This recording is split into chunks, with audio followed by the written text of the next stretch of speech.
Hey guys, I'm Christian Delphos, and I'm going to talk to you guys about why college rankings are unfair today.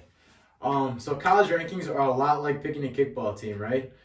Initially, you're going to pick the guys who look the fastest, the strongest, the most valuable based off initial appeal.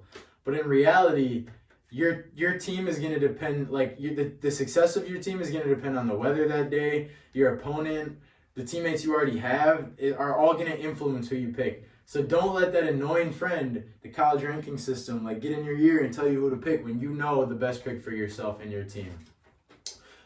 So like I said, my name is Christian Delphos. I'm a sophomore currently at the University of Wisconsin-Whitewater, and I have experienced the college application process, right? So I went through applying schools, and initially I was definitely influenced by the college rankings. I was looking at Madison, Minnesota, some of the more top-ranked, bigger schools.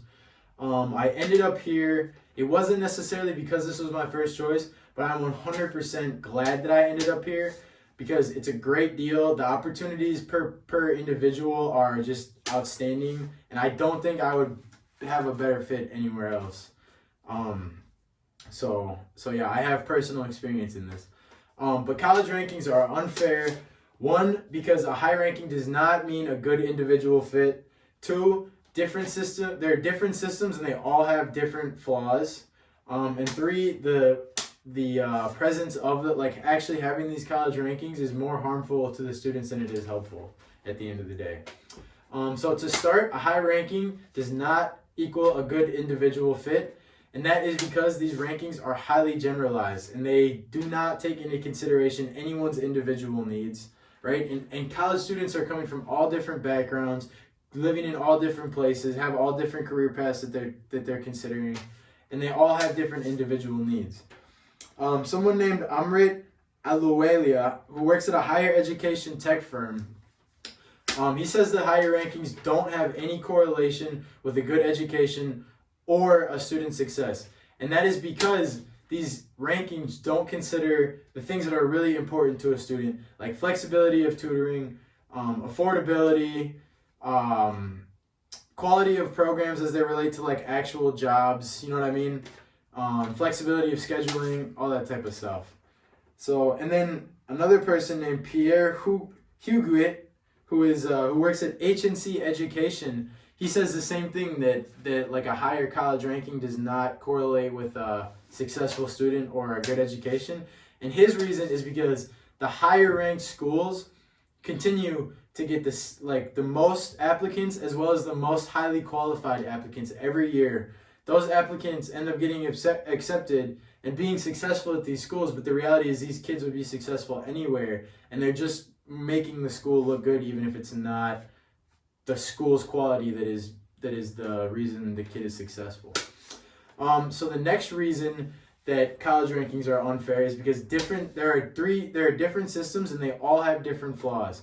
And the top three people who rank the colleges, which is U.S. News, the Times World College Rankings, and then Niche, they all can't even agree on what metrics should be used to measure college rankings. So that tells you that there are no real true metrics that can relate to everyone.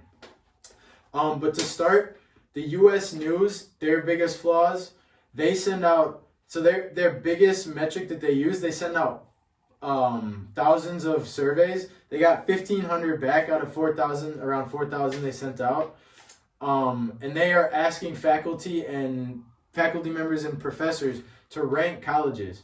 But what ends up happening with this is that people just rank the schools that they are familiar with, and they don't actually know all of the schools that are available and what they all can offer. And so the same schools end up in the top of the list because they're being ranked the highest by these people who are only familiar with them. The Times World, they have a qualification where they only consider you for their ranking if you have put out over 1,000 articles within the last 4 years, which is that doesn't allow smaller schools to even be considered for their college ranking, which takes out a whole pool of schools that are available for people. They also dedicate about 30% of their ranking to research programs, and then another 18% to surveys based on those research programs, and 15% to surveys based on the teaching environment. So they put in 30% on research programs, which a lot of people don't even do research in college. That's a smaller majority of people who do a lot of research in college. And then they're putting another 33% on people's opinions again, which are not reliable and just cause that cycle. Niche rankings are the most inclusive, but they put 6% on the acceptance rate and then 3% on that percentage of people who are accepted who actually attend the school, which neither of those make sense because neither of those factors have to do with the quality of the school. People apply, many schools get many different number of applicants, and people's decisions are based on many different factors than just the quality of the school. So schools should not be getting rewarded or like damaged in the ranking because of things they can't control. And then finally, the presence of the rankings, like having them, is actually more harmful to students than it is helpful. And the reason is because the rankings breeds corruption within the schools. So what will they learn did a study and found that 25% of the top 100 schools have like improving in the college rankings in their like explicit plan for next year, which is like their biggest goals for the next year, which those should all be dedicated towards the students and improving their school. Nothing should be, but it causes them to focus on the college rankings instead of actually like dedicating to their students.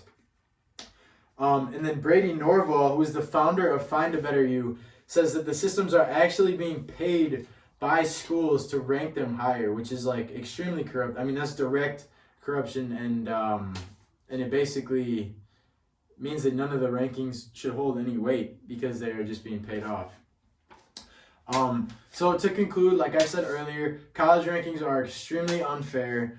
Like a high college ranking does not necessarily mean that the school you're looking at is going to be a good fit for you or is going to make you successful, and they should definitely be taken with a grain of salt if considered even at all. And again, the reasons for this are because high rankings don't mean a good individual fit. Different systems all have different flaws, and it's just more harmful than it is helpful to have them around.